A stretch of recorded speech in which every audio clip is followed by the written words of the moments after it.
আজকের জিনতত্ত্ব বিবর্তন ক্লাসে সবাইকে স্বাগতম জানাচ্ছি। আমি সবার সাথে আছি সাদিয়া আফরিন। আজকে আমরা জীববিজ্ঞান দ্বিতীয় পত্র অধ্যায় 11 নিয়ে আলোচনা করব। এটা মূলত জিনতত্ত্ব এবং বিবর্তন নিয়ে আলোচনা করা হয়েছে। এই অধ্যায়টি অত্যন্ত গুরুত্বপূর্ণ, কারণ এখান থেকে সব সময় বোর্ড পরীক্ষায় প্রত্যেক বছর প্রশ্ন আসে এবং প্রত্যেকটা বছরে এই অধ্যায় থেকে সবাই খুব প্রপারলি অ্যান্সার করতে পারে। অর্থাৎ এখানে এই অধ্যায়টা এমন যে বুঝতে পারলে অনেক সহজ এবং লেখাও কম, ম্যাথমেটিক্যাল টার্ম আছে, কিছু চিন্তাত্মিক প্রমাণ আছে। সো এই অধ্যায়টা অত্যন্ত গুরুত্বপূর্ণ এবং এই অধ্যায়টা এত গুরুত্বপূর্ণ যে এখান থেকে অ্যাডমিশন টেস্টে প্রশ্ন থাকে, বোর্ড পরীক্ষায় থাকে এবং সর্বোপরি সব জায়গায় এখান থেকে কোশ্চেন করা হয়। এই জন্য এটা অত্যন্ত গুরুত্বপূর্ণ। তো এই অধ্যায়টা যেমন ইন্টারেস্টিং হচ্ছে তেমন সহজ। তো আশা করি আজকে আমি জিনতত্ত্বের প্রাথমিক যে ধারণা সেটা নিয়ে আলোচনা করব।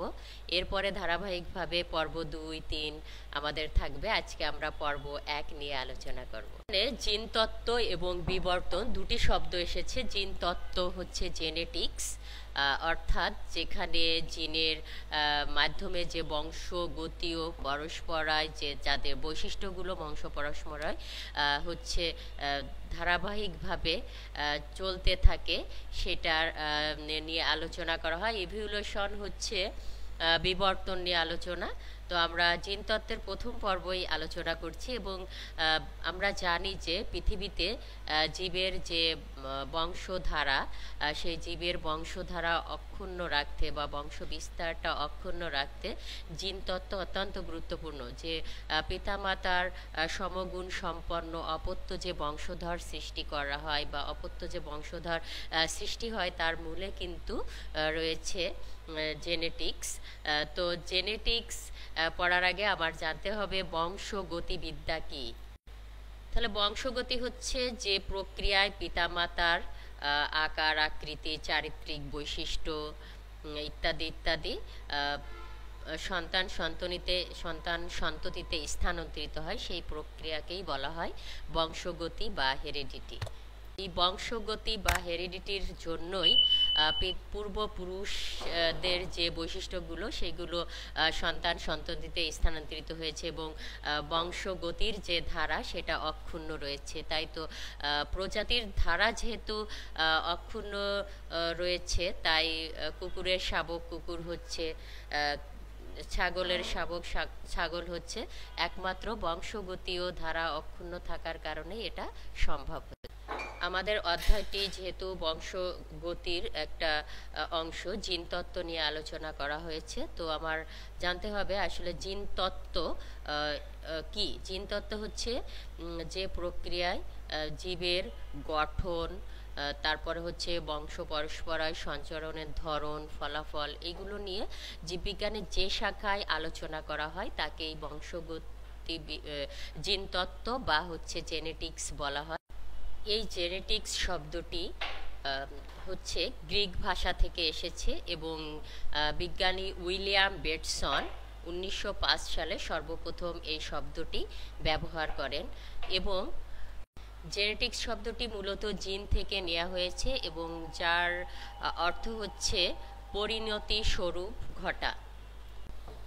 এই জিনতত্ত্ব এত প্রয়োজন কেন, বা জিনতত্ত্বের প্রয়োজনীয়তা কি, বা বর্তমান যুগের সাথে তাল মিলিয়ে জিনতত্ত্ব এত কেন প্রয়োজন, সেটা আমরা একটু জেনে নিই। জিনতত্ত্বের যে গাঠনিক এবং পরিমাণগত যে উপাদান, তার পরিবর্তন ঘটিয়ে উন্নত মানের উচ্চ ফলনশীল ফসল উৎপাদন করা সম্ভব হচ্ছে। তাছাড়া পরিবেশের সাথে মানানসই যে উন্নত জাতের ফসল সহ নিরোগ এবং উৎকৃষ্ট মানের ফসল উৎপাদন করা সম্ভব হচ্ছে।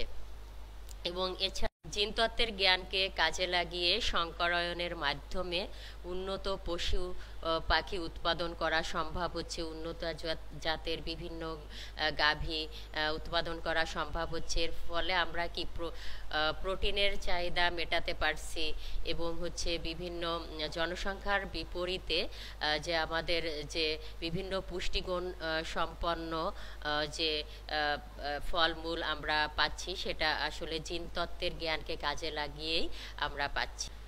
জিনতত্ত্বের জ্ঞানকে কাজে লাগিয়ে এবং বংশগতির যে বিদ্যা, সেটাকে পর্যালোচনা করে অপেক্ষাকৃত মানুষসহ বিভিন্ন প্রজাতির উৎকর্ষতা বাড়ানো সম্ভব হচ্ছে। মরণ ব্যাধি ক্যান্সার আমরা জানি, এই মরণ ব্যাধি ক্যান্সার রোগটার যে জিনগুলো দায়ী এবং এই রোগ নির্ণয়ের জন্য আমরা জিনতত্ত্বের জ্ঞানকে কাজে লাগাচ্ছি এবং এই ক্যান্সারের জন্য দায়ী কোন জিনগুলো সেইগুলোও শনাক্ত করার জন্য গবেষণা চালিয়ে যাওয়া হচ্ছে এবং আমরা অত্যন্ত আশাবাদী যে একসময় ক্যান্সার রোগের যে ওষুধ সেটা আবিষ্কার করা সম্ভব হবে।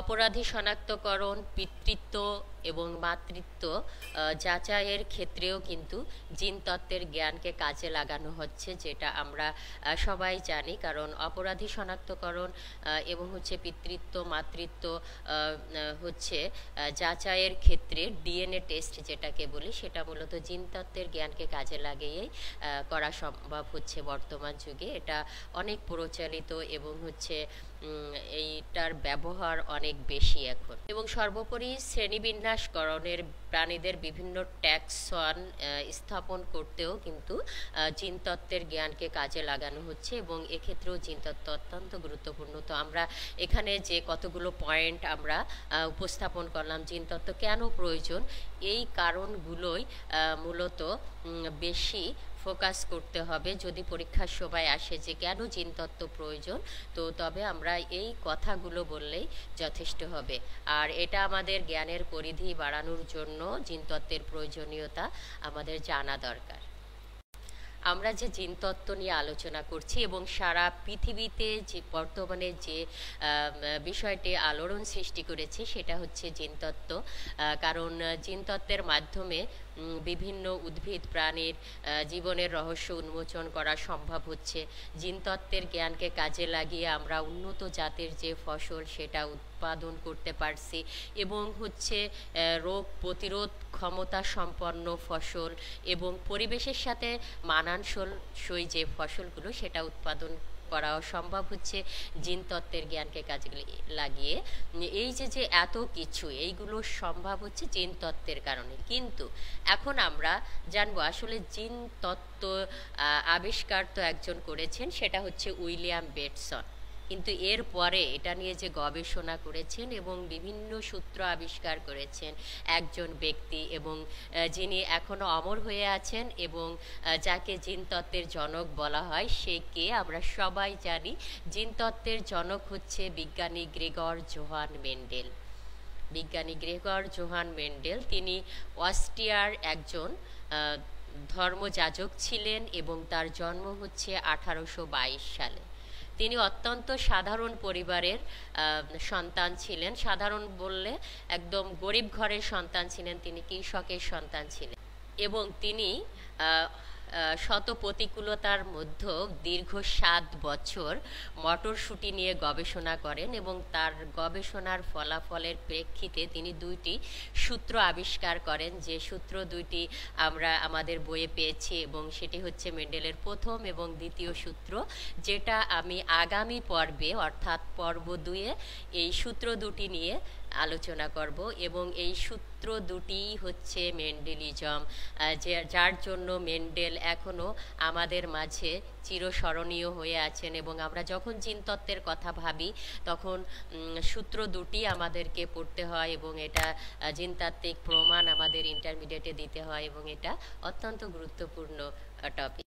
এখন আমরা একটু পেছনে ফিরে আসি, আসলে গ্রেগর জোহান মেন্ডেলের ইতিহাসটা কি, মানে তিনি কে ছিলেন এবং তার যে লাইফ স্টাইল কেমন ছিল এবং তিনি কিভাবে গবেষণা করেছেন। বিজ্ঞানী Gregor Johann Mendel, father of genetics, তিনি অস্ট্রিয়ায় জন্মগ্রহণ করেন এবং 1822 সালে তিনি দারিদ্র্যের কশাঘাতে খুব বেশি পড়াশোনায় এগোতে পারেননি।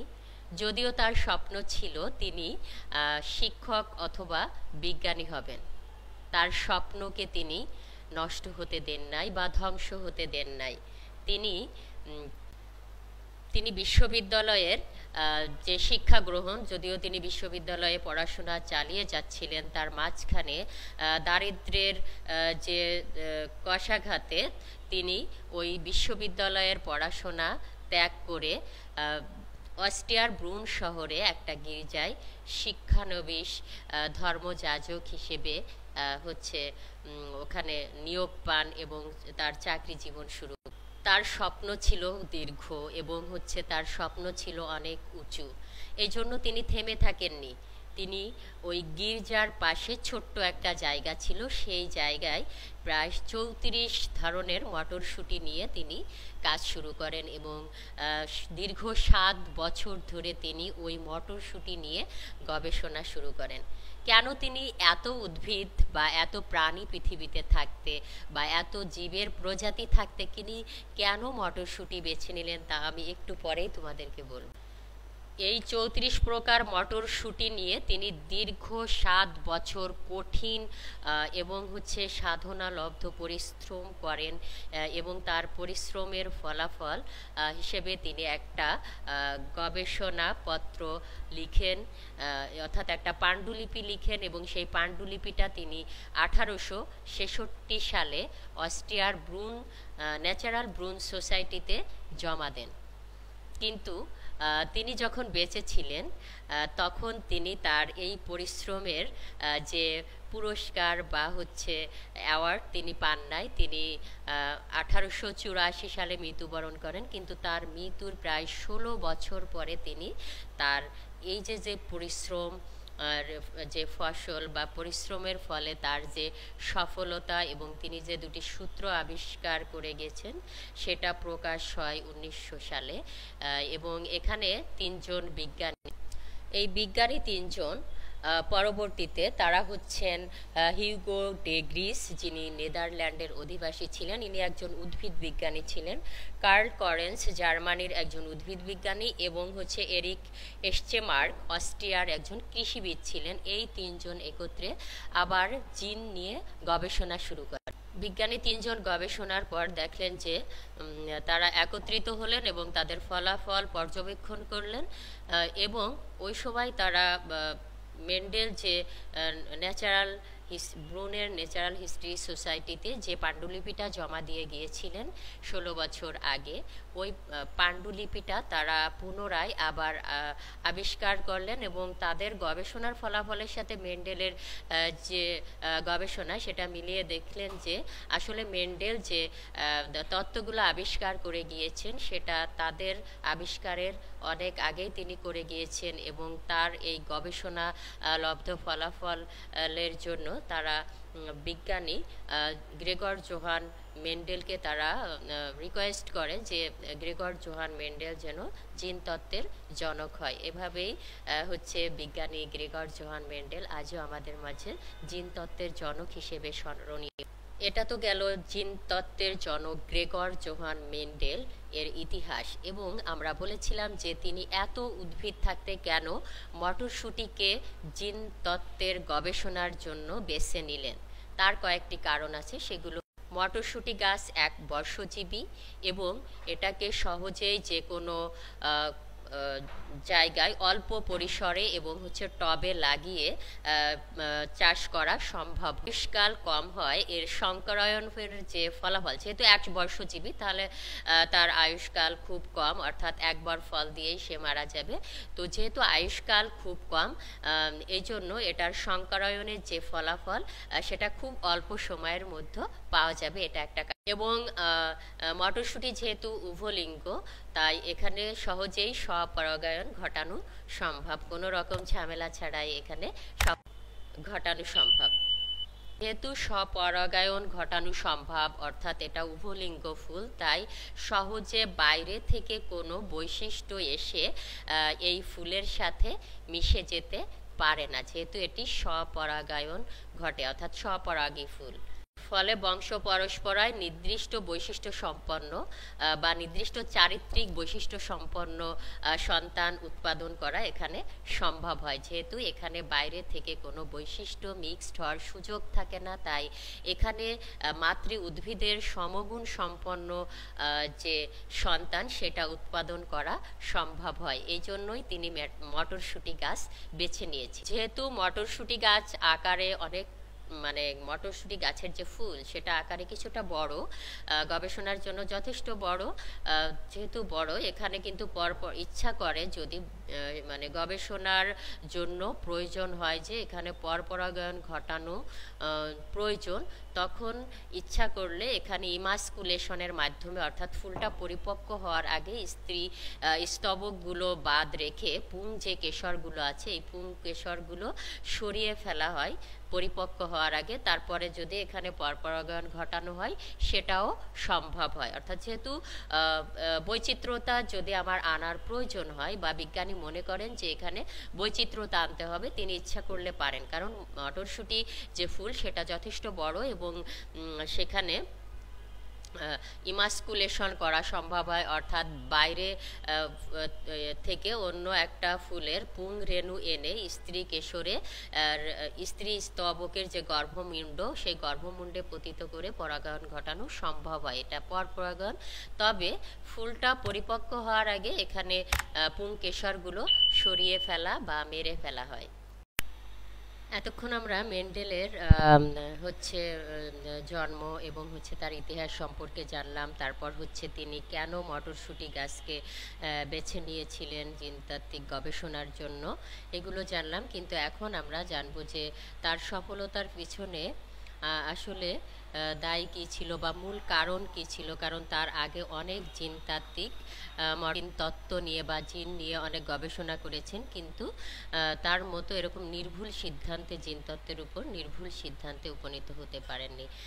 আর এই জন্যই মেন্ডেল জিনতত্ত্বের জনক হিসেবে এখনও প্রতিষ্ঠিত হয়েছেন বা এখনও পরিচিত হয়ে আছেন আমাদের মাঝে। এখন কেন মেন্ডেল এর এই সফলতার কারণ কি সেটা আমরা জানব। কারণ তার গবেষণায় তিনি সবসময় হোমোজাইগাস বৈশিষ্ট্যগুলোই বেছে নিতেন এবং তিনি তার পরীক্ষায় বিভিন্ন জোড়া ক্রোমোজোম যে ব্যবহার করতেন এবং প্রত্যেক জোড়ায় একটি জিন সবসময় আর একটা জিনের উপর প্রকট থাকতো। অর্থাৎ যে বৈশিষ্ট্যগুলো প্রকট এবং তারাই প্রকাশ পেয়েছিল এবং প্রকাশ পেত, এই গবেষণায় তিনি করতেন। এছাড়া তিনি মটরশুঁটি গাছ ব্যবহার করেছিলেন এবং সেখানে 7 জোড়া ক্রোমোজোম আছে এবং প্রত্যেক জোড়া ক্রোমোজোম যেহেতু ভিন্ন ভিন্ন লোকাসে অবস্থিত, তাই এদের পরস্পরের যে জিনগুলোর মধ্যে লিঙ্কেজ হওয়ার সম্ভাবনা কম ছিল। এই জন্য এত তিনি সফল হয়েছে। এই যেহেতু বিশুদ্ধ বৈশিষ্ট্যগুলোই বেছে নিতেন, তাই তিনি উদ্ভিদের উপর গবেষণা করার আগে বা জিনতাত্ত্বিক গবেষণা করার আগে কয়েকবার এর বিশুদ্ধতা পরীক্ষা করে নিতেন সব সময়। এবং তিনি কয়েক প্রজন্ম পর্যন্ত এর সংকরায়ন ঘটিয়ে তার বিশুদ্ধতা যাচাই করতেন এবং তার পরীক্ষা করার আগে তিনি বারবার এর উপর গবেষণা করতেন কোনো রকম ত্রুটি আছে কিনা, এবং তিনি কোনো সিদ্ধান্তে পৌঁছানোর পর সেই ফলাফল লিপিবদ্ধ করে রাখতেন এবং তার নির্ভুল জিনতাত্ত্বিক প্রমাণ দিতে তিনি সক্ষম হয়েছেন। এই যে এই কারণগুলোর জন্যই মেন্ডেল আজ এত বিখ্যাত হয়ে আছেন এবং জিনতত্ত্বের জনক হিসেবে সুপ্রতিষ্ঠিত হয়ে আছেন। তো আমরা জিনতত্ত্বের ইতিহাস জানলাম। আজকে ছিল পর্ব 1 এবং এখানে আমরা আসলে জিনতত্ত্ব কী, কেন এবং মেন্ডেল কে ছিলেন, তার সফলতার পেছনে ইতিহাস কি, তিনি কেনই বা মটরশুঁটি গাছ বেছে নিয়েছেন তার পরীক্ষার জন্য, এই কারণগুলো আমরা জানলাম। আর আগামী পর্বে আমি মেন্ডেলের প্রথম এবং দ্বিতীয় সূত্র নিয়ে আলোচনা করব। সেই পর্যন্ত সবাই ভালো থেকো, সুস্থ থেকো। আল্লাহ হাফেজ।